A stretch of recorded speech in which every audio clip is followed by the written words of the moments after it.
Hello everyone, let's start. आज का हमारा जो टॉपिक है वो आपका organisation of commerce and management जो सब्जेक्ट है स्टैंडर्ड 12th का चैप्टर नंबर 2 हम स्टार्ट करने जा रहे हैं, which is regarding the principles of management. बहुत ही सिंपल सा चैप्टर है और कहीं ना कहीं काफी सारी चीजें आपको फर्स्ट चैप्टर से रिलेटेड मिलेंगी। अगर आपने फर्स्ट चैप्टर के लेक्चर्स अच्छे से देखे हैं तो आपके लिए ये चैप्टर समझना बहुत ही ईजी हो जाएगा। Near about 50% topics are similar to what we have studied in chapter number 1। तो अगर आपने अभी तक फर्स्ट चैप्टर के लेक्चर्स नहीं देखे और आप डायरेक्टली इस पे आ रहे हो तो आई सजेस्ट कि आप पहले चैप्टर 1 के सारे लेक्चर्स देख लो, उसमें थोड़ा टाइम इन्वेस्ट करो तो ये चीज आपको समझने में ज्यादा इजी रहेगी। चलिए स्टार्ट कर रहे हैं। सबसे पहले अगेन इंट्रोडक्शन में बात मैनेजमेंट की है। मैनेजमेंट क्या होता है उसके बारे में मैंने आपको पूरा लास्ट लेक्चर जो था हमारा चैप्टर 1 का उसमें क्लियर आउट कर दिया था। स्टिल एक बार देख लेते हैं फॉर अ फॉर्मेलिटी कि उनका मीनिंग क्या है। ठीक है, सबसे पहला point, principles of management plays role of a guide for the managers. ठीक है, प्रिंसिपल्स का मतलब क्या है, कुछ रूल्स कुछ रेगुलेशंस डिफाइन कर देना कि ठीक है ये प्रिंसिपल या ये पॉलिसी या ये रूल हम फॉलो करेंगे जब भी मैनेजमेंट की बात होगी। तो कुछ प्री डिफाइंड नॉर्म्स अगर हम सेट कर दें तो that will be very helpful for the future generation and for your juniors and for those who are entering the same industry और द फील्ड ऑफ मैनेजमेंट। ठीक है, तो उनको ये चीज हेल्प करेगी। अब प्रिंसिपल्स, रूल्स रेगुलेशंस, पॉलिसीज, ये सारी चीजें हम अपने सिलेबस में भी तो सीखते हैं। ठीक है, अगर मैंने अपने बिजनेस के काम में, प्रोफेशन में या अपनी लाइफ में कोई चीज एक्सपीरियंस की है कि अगर ये काम हर कोई इसी तरीके से करे तो उसको सक्सेस मिलना सर्टन है, तो ऑब्वियसली मैं उसको एक प्रिंसिपल, एक रूल की तरह डिफाइन करूंगा और आपको बताऊंगा कि भाई ये रास्ते पे चलोगे तो आपको इस तरीके से सक्सेस मिल सकती है या आपका ये बिजनेस प्रॉपर वे में वर्क कर सकता है। तो फिर वो एक ट्रेडिशन बन जाता है, एक ट्रेंड बन जाता है। उसी चीज की हम यहाँ बात कर रहे हैं एज अ प्रिंसिपल। ठीक है, ये चीज है। देखें उसकी language, in fact the principles of management are not the rules, it is only the sum and substance of the assumptions, traditions and experiences. Exactly जो मैंने आपको बताया। Different management gurus have obtained conclusions in different situations and it has been proven practical। ठीक है, हर किसी ने अपने experience से अपनी लाइफ में जो कुछ सीखा उसको सम अप करके एक फाइनल कंक्लूजन दिया और वो कंक्लूजन है जिसको हम यहाँ पे प्रिंसिपल का नाम देते हैं। ठीक है, as per its execution people got perfect results as well, thus these principles have become the part of the management procedure for the business unit। अब क्योंकि ये प्रिंसिपल्स ट्राइड एंड टेस्टेड हो चुके हैं और लोगों को इसके अच्छे रिजल्ट्स मिल चुके हैं, अब ये प्रूवन हो गया है कि हाँ ये तो एक बोलते हैं ना वो ट्राइड एंड टेस्टेड फॉर्मूला है, टेंशन फ्री फॉर्मूला है, गारंटी है कि आप ये प्रिंसिपल्स फॉलो करोगे मैनेजमेंट के तो आपको वो बेनिफिट्स दिखेंगे जो आपने एक्सपेक्ट किए हैं अपने बिजनेस से। ठीक है, चलिए आगे बढ़े। अब जो कॉन्सेप्ट वाला पार्ट है वो पूरा रिपीटेशन है। मैनेजमेंट क्या होता है, combination of art and science, ये सारी बात हमने की थी तो that is already done, repeat नहीं करते हैं। नेक्स्ट टॉपिक पे चलते हैं which is regarding the nature. Principle of management जो है इन्होंने बोला है कि these are not rigid but practical conclusions, जैसे हम अभी बात कर रहे थे। ठीक है, तो क्या पॉइंट्स हैं जो हम प्रिंसिपल्स के रिगार्डिंग कंक्लूड कर सकते हैं, लोगों के एक्सपीरियंसेस, लोगों का नॉलेज, अलग अलग फील्ड में उन्होंने क्या ऑब्जर्व किया, उनके ऑब्जर्वेशंस, अजम्पशंस, ये सारी चीजों को अगर हम सम अप करें तो प्रिंसिपल्स ऑफ मैनेजमेंट की अगर हम बात करें तो क्या उसका कंक्लूजन निकल के आता है, what is the nature of this principle, उसकी हम बात यहाँ पे करने वाले हैं। तो आपके लिए एग्जाम पॉइंट ऑफ व्यू से ये एक पूरा आंसर है जिसके अंदर 5 पॉइंट्स हैं जो उन्होंने दिए हुए हैं और वो हेड पॉइंट्स अगेन आपके ध्यान में होना बहुत ही जरूरी है। तो हम उसी तरीके से प्रिपरेशन करेंगे।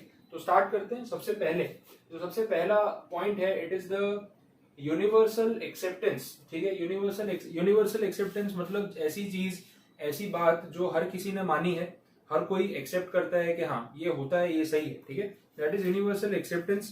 तो यही बता रहे हैं कि प्रिंसिपल्स ऑफ मैनेजमेंट की जो हम बात करते हैं, जो हम सीखने वाले हैं यहाँ पे, ये ऑलमोस्ट हर एक बिजनेस यूनिट के लिए सही बैठता है। मतलब एक ऐसा थंब रूल है, एक ऐसा एक्सपीरियंस है जो हर किसी के ऊपर एप्लीकेबल है। मतलब ऐसा नहीं है कि ये सिर्फ टेक्सटाइल बिजनेस के लिए रूल्स सही होते हैं या सिर्फ ऑटोमोबाइल बिजनेस के लिए रूल्स सही प्रूव हुए हैं, ऐसा नहीं है। ये जनरल मैनेजमेंट प्रिंसिपल्स हैं।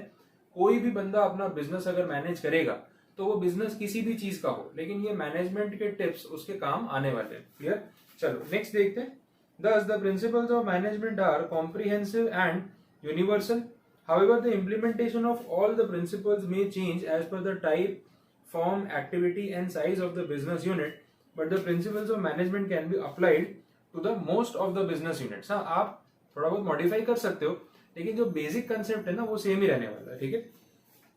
फ्लेक्सिबिलिटी की बात हो रही है, जैसे पहले भी उन्होंने बोला कि प्रिंसिपल्स ऑफ बिजनेस मैनेजमेंट जो भी हम यहाँ पे सीखेंगे, ठीक है, ये सब चीजें फ्लेक्सिबल है, मतलब लोगों ने अपने एक्सपीरियंसेस से जो सीखा वो जनरेशन टू जनरेशन अपने आने वाले जो जनरेशन में जो बिजनेस करने लोग आए, जो एम्प्लॉयज अपॉइंट हुए, जो फैमिली मेंबर्स जुड़े, उनको सिखाया। जैसे होता है ना, फैमिली बिजनेस होता है तो आपके फादर, आपके ग्रैंडफादर उस बिजनेस में अगर आप ज्वाइन करते हो तो आपके फादर भी किसी जमाने में किसी टाइम पे एज ए न्यू पर्सन उस बिजनेस में ज्वाइन हुए थे, तो आपके ग्रैंडफादर ने उनको कुछ टिप्स दी होंगी, बहुत कुछ सिखाया होगा। आज उन दोनों को वो चीजों का नॉलेज है तो वो आपको सिखा रहे हैं। तो इस तरीके से मैनेजमेंट, उन्होंने जो सीखा अपनी लाइफ में, कुछ गलतियां भी की होंगी, वो गलतियों के बेसिस पे वो आपको सिखा रहे हैं। अच्छा, कुछ गलतियां आप भी करोगे जिससे आप भी कुछ नया सीखोगे और फिर आप आगे अपनी जनरेशन को सिखाओगे। तो that way the principles are flexible, time to time situation के हिसाब से, मार्केट की रिक्वायरमेंट के हिसाब से आप प्रिंसिपल्स को चेंज करके अपने हिसाब से मॉडिफाई भी कर सकते हो, ठीक है। Next point, the third point is general guidelines. ऐसा बोला जा रहा है कि ये जो प्रिंसिपल्स की हम बात कर रहे हैं ये जनरल गाइडलाइंस हैं। अगेन, जैसे मैंने आपको बोला कि ये स्पेसिफिक नहीं है कि सिर्फ इसी बिजनेस के लिए ये गाइडलाइंस है। जनरल का मतलब कोई भी यूज कर सकता है। मैं अगर एक प्रोफेशन में हूं मैं भी यूज कर सकता हूं, आप अगर एक बिजनेस में हो, चलो आपका टेक्सटाइल का बिजनेस है, सपोज मेरा अगर फूड प्रोडक्ट्स का बिजनेस है, किसी और का ऑटोमोबाइल का बिजनेस है, किसी का केमिकल का बिजनेस है, तो किसी भी टाइप के बिजनेस में ये सारी चीजें जो है वो यूज की जा सकती है। नेक्स्ट देखते हैं इसके बाद, फोर्थ पॉइंट में वो बोल रहे हैं it is based on the human behaviour. Obviously देखो, मैनेजमेंट में किसका मैनेजमेंट करना है, लोगों को ही तो मैनेज करना है ना। अगर आप बिजनेस स्टार्ट कर रहे हो तो you need to manage your staff, your employees, your teammates, ठीक है। तो कहीं ना कहीं ये सारे मैनेजमेंट प्रिंसिपल्स ह्यूमन बिहेवियर पे बहुत ज्यादा डिपेंड करते हैं।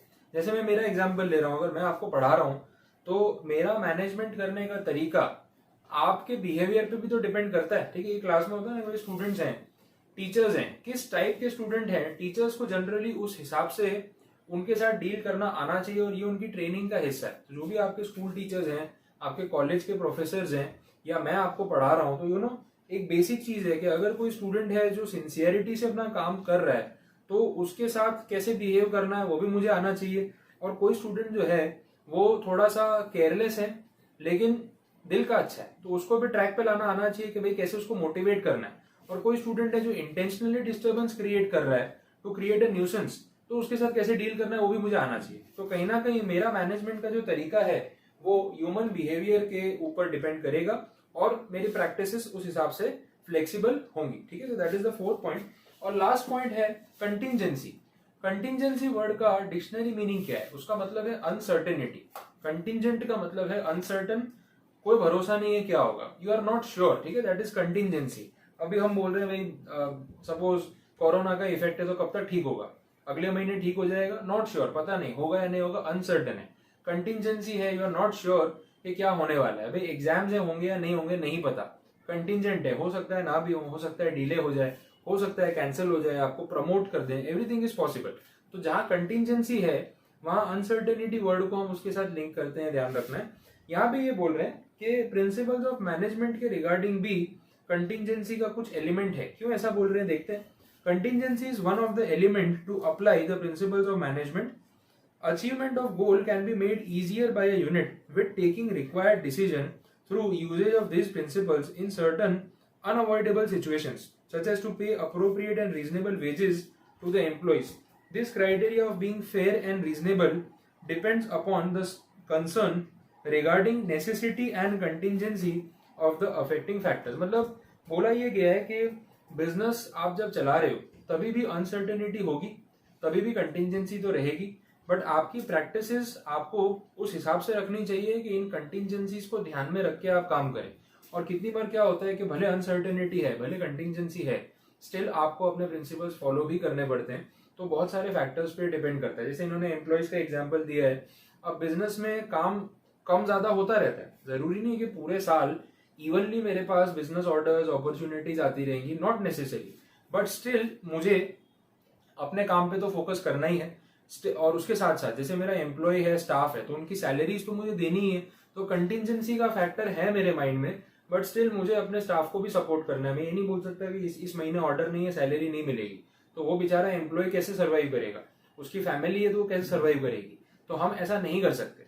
तो या तो ये हो सकता है कि हम टाइम रहते उनको नोटिस दे दें कि भाई काम अब कम हो गया है, या और स्टाफ की जरूरत है तो रिक्रूट कर ले अगर उन पर ओवरलोड आ रहा है। लेकिन कहीं ना कहीं वो जो बोलते हैं ना एंटरप्रेनर बनने का जो रिस्क है वो आपने लिया है, तो फिर ऐसी सिचुएशंस में आपको मैनेजमेंट भी उस चीज को ध्यान में रख के करना है। तो अनसर्टेनिटी, कंटिजेंसी हमेशा रहेगी, बट आपको प्रिंसिपल्स को फॉलो करते हुए अपना बिजनेस जो है वो कंटिन्यू करना है। तो ये कुछ पॉइंट्स यहाँ पे दिए हुए हैं, ठीक है। तो ये 5 पॉइंट्स जो हम बात कर रहे थे वो नेचर है प्रिंसिपल्स ऑफ मैनेजमेंट का, जिसको स्टडी करके कुछ कंक्लूजन हमने निकाले और ये सारे पॉइंट्स सामने आए। तो ये पूरा आंसर हो गया।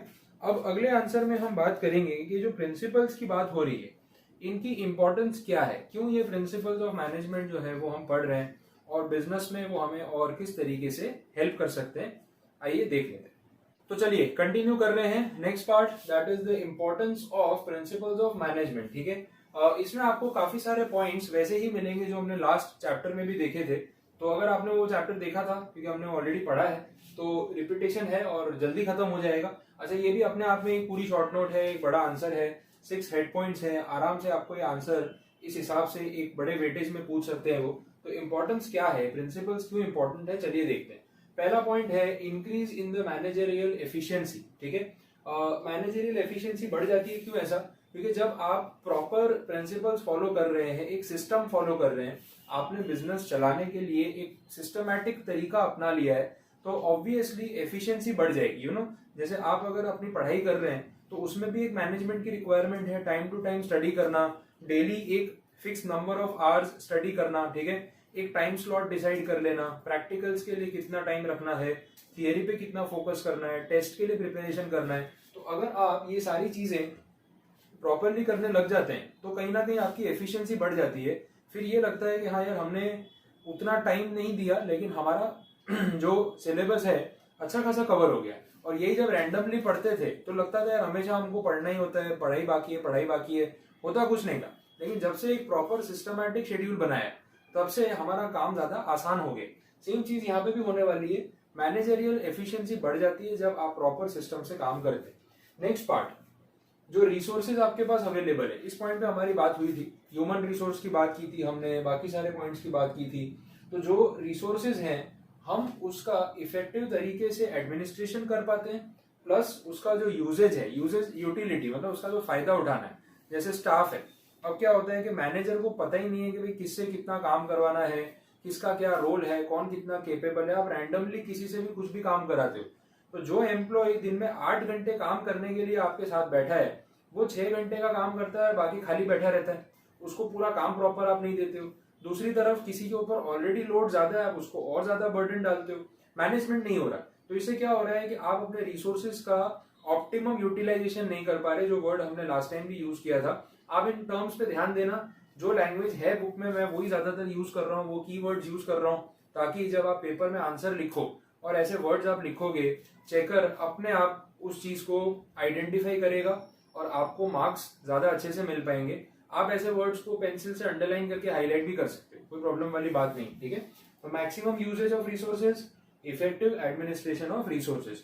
रिसोर्सेज में रॉ मटेरियल भी आ गया, सब कुछ, space, machinery, staff, human resource, everything is covered, cash, financial resources, सब कुछ कवर होता है। Helpful for scientific and logical decision making, proper systematic approach हर चीज के लिए। सपोज हम बिजनेस की बात करते हैं, बैंकिंग बिजनेस की आप बात कर लो, इंश्योरेंस बिजनेस की आप बात कर लो। जब आप बैंक में एक फाइल रखते हो कि मुझे लोन चाहिए, तो वो लोन का डिसीजन मैनेजर अपने मूड के हिसाब से लेता है कि आज घर से झगड़ा करके निकला हूँ, खाना अच्छा नहीं बना था, टिफिन भूल गया हूँ, मूड खराब है, लोन रिजेक्टेड। ठीक है, आज बहुत अच्छा खाना बना था घर से, मजा आ गया खाने में, ठीक है, तो मूड बहुत अच्छा है, सैलरी आज मिली है तो दिन अच्छा है मेरा, सारे लोन पास। ऐसा होता है क्या? नहीं। जब उनको ऐसे कोई डिसीजन लेने होते हैं, दे ऑलवेज फॉलो और डिफाइंड और प्री डिफाइंड प्रोसीजर। उस प्रोसीजर में वो लोग सारे स्टेप्स फॉलो करते हैं, फाइल को प्रॉपरली चेक करते हैं कि हाँ भाई इनकम इतनी होनी चाहिए, सामने जो लोन मांगा है प्रॉपर्टी की वैल्यू इतनी होनी चाहिए, अगर रीपेमेंट की बात कर रहे हैं तो लास्ट इतने ईयर का रिटर्न्स चेक करो, बैंक स्टेटमेंट चेक करो। ये सारी चीजें जो हैं एक प्रॉपर सिस्टम से फॉलो होती है। प्रीमाइसिस पे विजिट करके आओ, बिजनेस के बारे में इंक्वायरी करो, उसके बाद वो डिसाइड करते हैं कि अगर सारे चेक पॉइंट्स पे आपकी जो फाइल है वो क्लियर है तो फिर आपका लोन पास होना चाहिए, अदरवाइज नहीं होना चाहिए। तो ऐसे ही हवा में डिसीजंस नहीं लेते। तो लॉजिकल डिसीजंस लेने के लिए, साइंटिफिक डिसीजंस लेने के लिए कहीं ना कहीं मैनेजमेंट के जो प्रिंसिपल्स हैं अगर वो फॉलो हो रहे हैं, they will always be prove to be helpful. ठीक है, नेक्स्ट पार्ट, फोर्थ पॉइंट देखते हैं, to cope up with the changing business environment. देखो बिजनेस एनवायरनमेंट रेगुलर बेसिस पे चेंज होता है। मैं आपको इसका बेस्ट एग्जांपल अभी दे सकता हूं। जब हमने कोरोना क्राइसिस वाली सिचुएशन, लॉकडाउन वाली सिचुएशन देखी, तब आपने अगर नोटिस किया ही होगा कि बिजनेस एनवायरनमेंट कितना चेंज हुआ। वर्क फ्रॉम होम वाले जो हम कंसेप्ट की बात कर रहे थे, वो कंसेप्ट इंडिया में धीरे धीरे राइज हो रहा था और वर्क फ्रॉम होम को एक सेकेंडरी ऑप्शन की तरह देखा जा रहा था कि कभी इमरजेंसी हो तो आप ऐसा कर सकते हो। लेकिन अब कंपनीज उल्टा ट्रेंड लेके आ रही है। मैंने टीसीएस का आर्टिकल पढ़ा, Tata consultancy services, they have decided कि हम अभी नेक्स्ट 1 या 2 साल में नियर अबाउट 50% जो हमारा वर्किंग है वो वर्क फ्रॉम होम के ऊपर शिफ्ट कर रहे हैं। And we will try to shift it more than 70%, मतलब आधे से ज्यादा स्टाफ जो है 50 to 70% स्टाफ को हम वर्क फ्रॉम होम पैटर्न से सेटअप करने का अब प्लान कर रहे हैं। क्योंकि इस लॉकडाउन में हमने भी ये सीख लिया और देख लिया कि अगर मेजोरिटी स्टाफ घर से काम करता है तो उसमें हम कितना सेविंग्स कर सकते हैं। वो बोले कि हम हमारी 30% जो स्पेस ऑक्यूपेंसी है वो हम फ्री कर सकते हैं। मतलब पूरे इंडिया में उनका जितना भी ऑफिस स्पेस, जितना कारपेट एरिया यूटिलाइज हो रहा है स्टाफ को अकोमोडेट करने के लिए, अगर आधा काम वर्क फ्रॉम होम हो जाए तो हमारी 30% जमीन ऑफिस स्पेस फ्री हो जाएगी।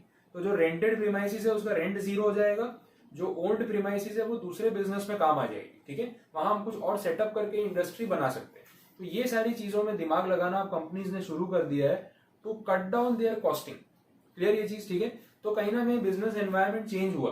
फिर आपने देखा ऑनलाइन शॉपिंग की डिमांड बढ़ गई, ई कॉमर्स प्लेटफॉर्म्स, बिकॉज जब पता है कि लॉकडाउन है तो एसेंशियल गुड्स के लिए आप बाहर जा नहीं सकते, लेकिन गुड्स आपके घर के बाहर तक आ सकते हैं, फिर आप बाहर से ले लो।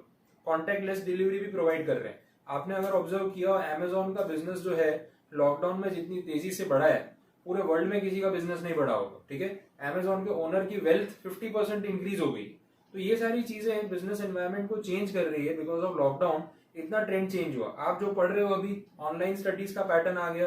Students side by side YouTube पे देख लेते थे, पढ़ लेते थे, लेकिन अब ये मेन स्ट्रीम हो गया कि ऐसे ही पढ़ना है। थिएटर्स बंद हो गए तो नेटफ्लिक्स ही देखना है, तो मूवीज भी वहां पे रिलीज होनी स्टार्ट हो गई है। अमेजॉन, हॉटस्टार, ये सारे प्लेटफॉर्म्स जो ओटीटी प्लेटफॉर्म्स हम बोलते हैं, तो उस पे लोग अब शिफ्ट हो रहे हैं। They are getting use to that trend. Clear ये चीज? ठीक है, तो अगर आपने अपना बिजनेस एक प्रॉपर सिस्टम से चलाया था तो उसमें आप माइनर चेंजेस करके नए बिजनेस एनवायरनमेंट के साथ जल्दी मैचअप कर पाओगे। अगर आपने रैंडमली अपना बिजनेस किया हवा में, जब बिना सर पैर के जैसा चल रहा है, तो अब आपको उसको समेटना कैसे है वो समझ में नहीं आएगा। ठीक है, next, to fulfil the social responsibility. Social responsibility क्या फुलफिल करनी है? बड़ी बड़ी कंपनीज के ऊपर ये एक लीगल ऑब्लिगेशन होता है कि उनको सोशल रिस्पॉन्सिबिलिटीज फुलफिल करनी पड़ती है। मतलब सोसाइटी के लिए सोशल वर्क करना पड़ता है। जो इतना प्रॉफिट, इतना पैसा उन्होंने कमाया लोगों से, उसमें से कुछ वापस देना पड़ता है उनकी मदद करके। तो उसमें भी प्रॉपर मैनेजमेंट उनके काम आता है। ये चीज आप डिटेल में आगे सीखोगे। बहुत सारी बड़ी बड़ी कंपनीज हैं, स्कूल्स खुलवा रखे हैं, फ्री हॉस्पिटल्स खुलवा रखे हैं, ऐसे ओल्ड एज होम्स खुलवा रखे हैं। तो कोई ना कोई प्रोजेक्ट में वो आर्ट, हैंडीक्राफ्ट, स्पोर्ट्स, एजुकेशन, ये सब चीजों को, पुअर पीपल, इन सबको प्रमोट करते हैं, हेल्प करते हैं कि वो अपनी प्रॉब्लम्स को खत्म कर सके। ठीक है, तो उसके लिए वो सोशल वर्क करते हैं। That is to be done by the large companies जिनका एक लेवल से ऊपर बिजनेस होता है। उनके लिए कंपलसरी होता है कंपनी लॉ में कि उनको ये करना पड़ता है। ठीक है, और लास्ट में useful for research, training and development. अगर आप प्रॉपर सिस्टम फॉलो करते हो कंपनी में तो यूजुअली क्या होता है, जैसे मैं आपको एग्जांपल देता हूँ, टेक्नोलॉजी वाली कंपनीज अगर रिसर्च नहीं कर रही है तो 4 दिन भी चलने वाली नहीं। क्लियर ये चीज समझ में आ गई? अब जैसे आप मोबाइल टेक्नोलॉजी की बात करते हो, आप कोई भी कंपनी का मोबाइल फोन यूज करो, चाहे वो चाइनीज कंपनी क्यों ना हो या एप्पल क्यों ना हो या कोई इंडियन कंपनी क्यों ना हो, always as a customer you demand for something new. अगर आपने एक फोन खरीदा, 2 साल चलाया, 2 साल के बाद नया फोन खरीदना है और कोई आपको बोले कि सेम फोन ही खरीद लो ना, अच्छा तो है, आप खरीदोगे क्या? आप क्या बोलोगे, यार कुछ नया देखते हैं, कुछ नया फीचर आया हो, कोई नई टेक्नोलॉजी आई हो, ये तो 2 साल से यूज कर करके बोर हो गए, सेम थोड़ी ना खरीदेंगे, कुछ नया चाहिए। अच्छा कुछ खराब नहीं था जो चल रहा था, लेकिन अब कुछ नया चाहिए, तो 2-4 फीचर नए आ जाएंगे तो शायद आप नया फोन ले लोगे। आई बात समझ में? वो नए फीचर्स पे रिसर्च तो करना पड़ेगा, प्रोग्रामिंग, कोडिंग, ऐप डेवलपमेंट कुछ तो करना पड़ेगा, अपने आप हवा में थोड़ी हो जाएगा। तो कहीं ना कहीं बड़ी बड़ी कंपनीज अपने मैनेजमेंट सिस्टम में एक हिस्सा रिसर्च के लिए रखते हैं, डेवलपमेंट के लिए रखते हैं, स्टाफ की ट्रेनिंग के लिए रखते हैं, ताकि वो नए सिस्टम के साथ जो है मैचअप कर सके। आई बात समझ में? जो कंपनीज अभी तक ऑफलाइन सेलिंग कर रही थी, अब जब वो ई कॉमर्स के प्लेटफॉर्म पे आएंगी तो उनको भी अपना बिजनेस करने का जो तरीका है वो बदलना पड़ेगा। तो वो सारी बातें हम यहाँ पे देख रहे हैं। That is useful for research, training and development. Clear आया समझ में? तो ये पूरा जो आंसर था हमारा, that is regarding the importance of principles of management, managerial efficiency, administration, maximum usage of resources, scientific logical decision making, coping up with the environment, social responsibility, research R&D बोलते हैं, research and development, research, training and development. तो इस तरीके से 6 points हैं जिन पे आपको focus करना होगा ताकि आपका आंसर कंप्लीट हो सके। हेड पॉइंट्स चेंज नहीं करने, अंदर का एक्सप्लेनेशन जैसे मैंने बताया और जैसा बुक में है आप अपने हिसाब से लिखो, लेकिन हेड पॉइंट्स को चेंज करने की कोई जरूरत नहीं है। तो I hope this is clear. कोई आपको डाउट नहीं है तो कोई क्वेरी हो तो आप पढ़ के उसके बारे में डिस्कस कर सकते हो, पूछ सकते हो, ठीक है। अब इसके बाद जो नेक्स्ट टॉपिक स्टार्ट हो रहा है वो मैं अभी इस लेक्चर में नहीं ले रहा हूँ, आज के लिए मेरे हिसाब से काफी है ये। नेक्स्ट सेगमेंट स्टार्ट हो रहा है, फिर यहाँ पे थॉट्स ऑफ मैनेजमेंट, उसमें कुछ अलग अलग थॉट्स हैं, थियरीज हैं, तो वो एक फ्लो में हम डिस्कस करेंगे तो ज्यादा मजा आएगा। तो आज के लिए इतना काफी है, ठीक है। Thank you so much.